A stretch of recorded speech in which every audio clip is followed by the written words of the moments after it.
प्यारे बच्चों, आज 18/5/2020 कक्षा 10 विज्ञान क्लास में पुनः आपका स्वागत है।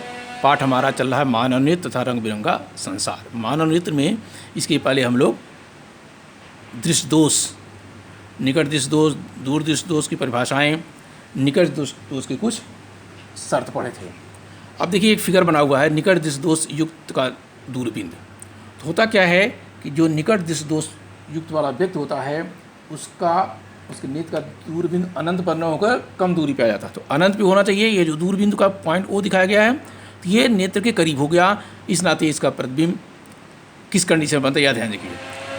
तो ये आ गया कि निकट दृश्य दोष युक्त नेत्र का दूरबीन अनंत पे नहीं होकर नेत्र के पास आ जाता है। और यहाँ क्या दूसरे कंडीशन में, जब नेत्र के पास दूरबिंदु आ जाता है तो उसका प्रतिबिंब रेटिना और लेंस के बीच, यानी रेटिना से पहले बनता है। ध्यान रखिए, रेटिना से पहले बनता है, पहले माने आगे की तरफ। तो निकट दृश्य दोष के निवारण क्या हो सकते हैं? निकट दृश्य दोष युक्त पीड़ित व्यक्ति के चश्मे में उपयुक्त फोकस, क्योंकि अलग अलग लोगों के पावर होंगे, अलग अलग क्षमताएं होंगी, तो उपयुक्त फोकस दूरी का अवतल लेंस का प्रयोग करके निवारण किया जा सकता है, जिससे प्रतिबिंब रेटिना पर स्पष्ट बन सके। जो प्रतिबिंब है वो कहाँ बने? रेटिना पर। देखिए ये अवतल लेंस का प्रयोग किया गया है। अब इस व्यक्ति के लिए जितना उपयुक्त होगा आँख टेस्ट करके, वो इसके चश्मे में अवतल लेंस लगाया गया है, जिससे प्रतिबिंब को ये कहाँ लाया है? रेटिना पर। ठीक है ना?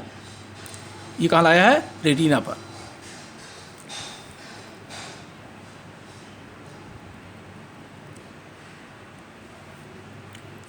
अब आता है दूर दृष्टि दोष।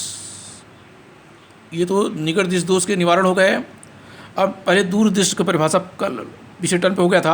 अब दूर दृष्टि के कारण, दूर दृष्टि दोष के कारण, इसे जरा दृष्टि दोष भी कहते हैं।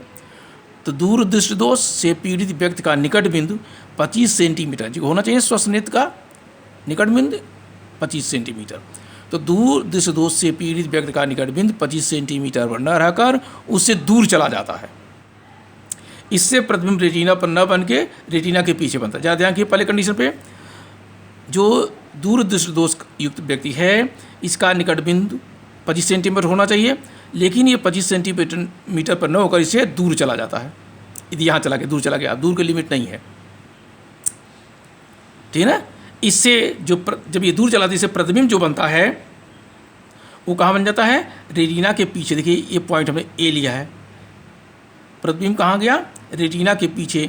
दूर दृष्टि दोष युक्त नेत्र, जिसका दूर दृष्टि लगेगा उसका जो नेत्र है नहीं सामान्य स्थिति में, जब तक उसमें कोई चश्मा या कोई प्रयोग नहीं किया हुआ, ये कंडीशन है। तो क्या होता है? इसका मतलब नेत्र लेंस की वक्रता कम हो जाती है, फोकस दूरी बढ़ जाती है। देखिए यहाँ फोकस दूरी के बढ़ गई, नेत्र लेंस की वक्रता कम होगी, फोकस दूरी। दूसरा कंडीशन इसका है नेत्र लेंस और रेटिना के बीच की दूरी कम हो जाती है। नेत्र लेंस और रेटिना के बीच की दूरी कम हो जाती है, अर्थात नेत्र के गोलक का व्यास कम हो जाता है। ध्यान रखिए, नेत्र के गोलक का व्यास कम होगा तो इसका मतलब रेटिना और नेत्र लेंस के बीच की दूरी कम हो जाएगी। फिर ये दोनों कारण हो गए, तो इनके निवारण के देखिए क्या होता है। निवारण के दूर दृष्टि दोष या इसे दीर्घ दृष्टि दोष दोनों कहते हैं का निवारण कैसे करेंगे? तो दूर दृष्टि दोष से पीड़ित व्यक्ति के चश्मे में उपयुक्त फोकस दूरी का उत्तल लेंस या अभिसारी लेंस कहते हैं। अभिसारी का मतलब समांतर किरणें आ रही हों और एक बिंदु पर फोकसित हों। तो क्या करेंगे भाई? दूर दृष्टि दोष से पीड़ित व्यक्ति के चश्मे में उपयुक्त फोकस दूरी का उत्तल लेंस या अभिसारी लेंस का प्रयोग करते हैं। प्रयोग करके इसका निवारण किया जा सकता है, जिससे वस्तुओं का स्पष्ट प्रतिबिंब रेटिना पर स्पष्ट रूप से बने। तो देखिए ये तो नेत्र लेंस है, यहाँ जो लेंस लगाया गया इसे चश्मे में कैसा लेंस है? उत्तल लेंस या इसे अभिसारी लेंस भी कहते हैं। तो प्रकाश की किरणें जहाँ से आती हैं, जिस वस्तु से टकरा के जिसको देखना होता है, और ये कहाँ करता था? रेटिना के पीछे चला गया था पहले, लेकिन इसको फोकसित करके रेटिना पर लाता है और स्पष्ट प्रतिबिंब बन सकता है, जिसे हम वस्तु को देख सकते हैं। तो दूर दृष्टि दोष का संशोधन ही हो गया। संशोधन कैसे होगा? जब चश्मा लगाएंगे उसमें लेंस का प्रयोग करेंगे और लेंस उसकी क्षमता के ऊपर निर्भर करेगा कैसा उसे फोकस दूरी है। एक शब्द आता है जरा दूरदृष्टता। जैसा नाम है जरा, जरा मतलब होता है बुढ़ापा, दूरदृष्टा और दूर। तो आयु में वृद्धि होने के साथ साथ मानव नेत्र की समंजन क्षमता घट जाती है। अधिकांश व्यक्तियों का निकट बिंदु दूर हट जाता है। जो निकट बिंदु 25 सेंटीमीटर होना चाहिए वो कहाँ चला जाता है? दूर चला जाता है, पीछे चला जाता है। दूर 25 सेंटीमीटर से ज़्यादा जितना हो जाए, अर्थात पश्चिमाभी पेशियों के धीरे धीरे दुर्बल होने तथा क्रिस्टली लेंस के लचीलेपन में कमी आने के कारण यह उत्पन्न होता है। तो कंडीशन क्या निकला आपको? अधिकांश व्यक्तियों का निकट बिंदु दूर चला जाता है। उसका कारण बना क्या? पश्चिमाभी पेशियों के धीरे धीरे दुर्बल होने तथा क्रिस्टली लेंस की लचीलेपन में कमी आने के कारण यह उत्पन्न होता है। अवस्था बदलेगी तो लचीलापन कम आएगा, धीरे धीरे दुर्बलता आएगी। फिर आगे क्या है? कभी कभी व्यक्ति के नेत्र में दोनों दोष यानी निकट दृष्टि दोष तथा दूर दृष्टि दोष उत्पन्न हो जाते हैं। इसे जरा दूरदृष्टिता कहते हैं। ऐसे व्यक्तियों के चश्मे में प्रायः द्विफोकसी लेंस क्या हुआ कि वही चश्मे में दोनों लेंस होंगे। कौन कौन? चश्मे के ऊपरी भाग में अवतल लेंस तथा निचले भाग में उत्तल लेंस का प्रयोग किया जाता है। होता क्यों है कि यदि हमें पढ़ना होता है तो हल्का सा हमारी नज़रें देखिए झुक जाती हैं, तो पढ़ने के लिए जो प्रयोग होगा वो होगा उत्तल लेंस, और सामान्य देखने के लिए जो हो जाएगा अवतल लेंस का प्रयोग हो जाएगा। तो सभी के चश्मे में ध्यान रखें, क्योंकि ये चश्मा नहीं लगाते तो भी नज़र झुका के पढ़ते हैं, सीधे कोई रख के पढ़ता नहीं है। सीधे रख के तभी पढ़ सकता है जब आगे ब्लैक बोर्ड या दीवार पे कुछ लिखा हो तब पढ़ सकता है। तो जनरली पढ़ने के लिए हम लोग क्या करते हैं, नीचे वाले भाग में उत्तल लेंस का प्रयोग करते हैं। उपयुक्त क्षमता का, उपयुक्त फोकस दूरी का। अब इसी में एक शब्द आता है मोतियाबिंद। क्या आता है? मोतियाबिंद। इसमें भी कभी कभी अधिक आयु के कुछ व्यक्तियों के नेत्र का क्रिस्टली लेंस दुधिया तथा धुंधला हो जाता है। जो क्रिस्टली लेंस है दुधिया धुंधला हो जाता है, इस अवस्था को मोतियाबिंद कहते हैं। अब मोतियाबिंद का जो इलाज है वह शल्य चिकित्सा माने ऑपरेशन द्वारा इसका निवारण किया जाता है। ऑपरेशन लगेगा, कुछ दिन के लिए चश्मा लगा देंगे। अब तो नए नए जगह आ गया है व्यवस्था कि उसके अंदर ही लेंस डाल देंगे।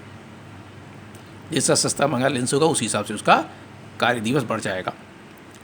तो ये हमारे नेत्र से संबंधित जितने भी प्रकार की चीज़ आपको बताया गया था। तो क्या बताया गया था? नेत्र दोष कितने प्रकार के होते हैं? निकट दृष्टि दोष, दूर दृष्टि दोष, उसका कारण, उसका निवारण। फिर आ गया जरा दूरदृष्टिता, जब बुढ़ापा के कारण ऐसे आ जाए। मोतियाबिंद, उसमें भी कभी कभी अधिक आयु के व्यक्तियों का नेत्र क्रिस्टली लेंस दुधिया हो जाता, धुंधला हो जाता है। इस अवस्था को मोतियाबिंद कहते हैं। इसका उपचार यानी निवारण हम क्या करते हैं? कैसे करके? शल्य चिकित्सा द्वारा। अब इसके बाद आता है, चूँकि अपवर्तन का पाठ हम लोग पिछले बार पढ़ चुके हैं, अपवर्तन से ही रिलेशन आएंगे। अब इसमें चूँकि अब नेत्र हो गया, अब रंग बिरंगा संसार शब्द वाला भाग आ रहा है। तो प्रिज्म सबसे पहले आता है। प्रिज्म हम कांच के गुटिके का पिछले अपवर्तन वाले में तमाम उदाहरण बता चुके हैं। ठीक उसी प्रकार प्रिज्म का होता। तो प्रिज्म होता कैसे है? कांच के प्रिज्म में 2 त्रिभुजाकार आधार तथा 3 आयताकार पार्श्व पृष्ठ होते हैं। ये पृष्ठ एक दूसरे पर झुके होते हैं। इनके 2 पार्श्व फलकों के बीच के कोण को प्रिज्म कोण कहते हैं। क्या कहते हैं? प्रिज्म कोण कहते हैं। अब होता क्या है? प्रिज्म से प्रकाश का अपवर्तन। प्रिज्म से प्रकाश का अपवर्तन कैसे होगा? जैसे कांच से आप प्रकाश का अपवर्तन पढ़े हैं। क्या पढ़े थे? जब वायु से कांच के अंदर प्रकाश की किरणें पड़ती हैं तो वायु देखिए कैसा है?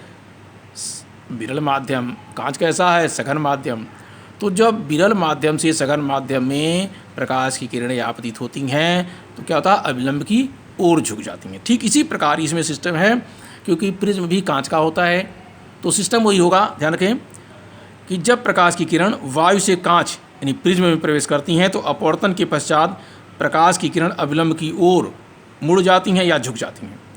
और जब दूसरे पृष्ठ से प्रकाश की किरण कांच माने प्रिज्म से वायु में प्रवेश करती नहीं, जो निर्गत हो जाती हैं, वायु में प्रवेश करती हैं तो अविलंब से दूर मुड़ जाती हैं। प्रिज्म की विशेष आकृति के कारण निर्गत किरण आपतित किरण की दिशा में एक कोण बनाती है।